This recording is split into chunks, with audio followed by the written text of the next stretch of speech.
Hello, everybody, and welcome back to Santa Barbara, California, the CCL. That is the California Collegiate League Summer Baseball, and it is great baseball. This league is thriving. Just a little while ago, I sat down with Pat Burns, the commissioner of the league, and not only is he the commissioner of the league, he was a big part of the Foresters' success as an assistant coach. Yes, Pat Burns is the commissioner of the CCL. And Pat, I was talking about the success of the CCL and also the success of the Foresters. You played a big part of that. Don't be modest. Tell us what you did with the Foresters for all those years. I was the general manager, and associate head coach was my title with the Foresters. Did it for 18 years.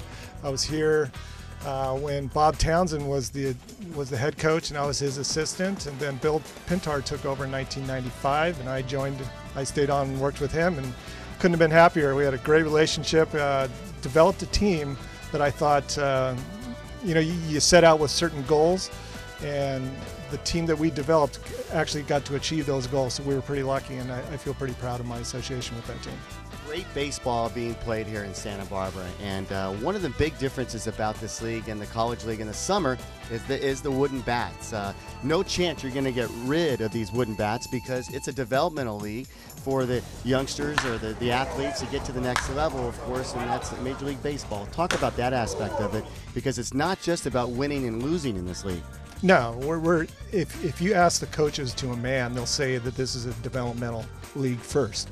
Primarily, we're here to provide an environment for players to come in and use wood bats and flat seam baseballs. That's also an important aspect of what we do, because the pitchers, they're half the game at least, and the hitters, they have their development issues. And for hitters, it's the wood bat. It has a shorter sweet spot. You got to hit it with a little bit more authority to get a real drive on the ball. You don't get as many cheap hits, and you got to deal with the inside pitch. Talk about the enthusiasm of the league, because there's so much excitement being generated, especially in the last couple of months. I know you work on this year-round and you live in Santa Barbara, but you go to all the games and you get out to as many ballparks as you can during the week.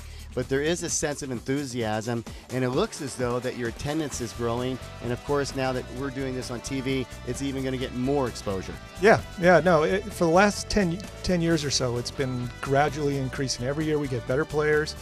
We get more attendance, more buzz going about the games, and so we just want to keep that going. And having you guys here is a big plus for that. Our All-Star Game coverage is a huge plus. So we're really excited, and we hope to keep it going.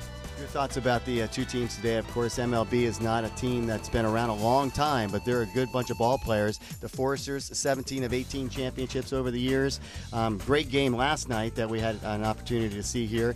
Your thoughts about these two teams and the direction they're going?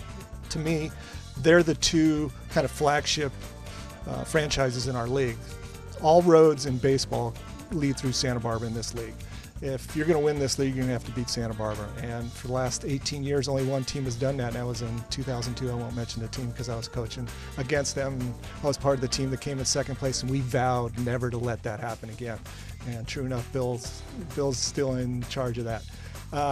So the baseball aspect, all roads lead through Santa Barbara. Now, for the other part of what we do as a league and what we're planning on doing, we just reincorporated as a nonprofit.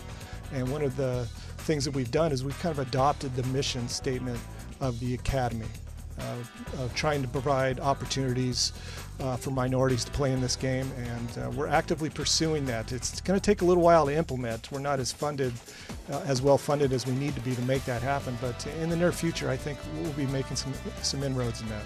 One additional question for you. Where do you see the league in 5 years? What's your overall goal if you were to do a 5-year plan? 5 years, I think we'll have a little bit more of a national brand to the league. And I'm really hoping, and now I'm one of the spearheads on this, is to somehow gather some momentum for a national organization of all the leagues and all the players in summer baseball. I think that's what all leagues need to do to get all of our individual leagues to the next level. Pat, that's a great goal to meet in 5 years, and I know the success that you've already achieved, not only as a coach, but now a commissioner. This league is going to continue to grow and grow. Thanks a lot, Pat. All right, thank you, Paul. As you can tell by Pat Burns, very enthusiastic.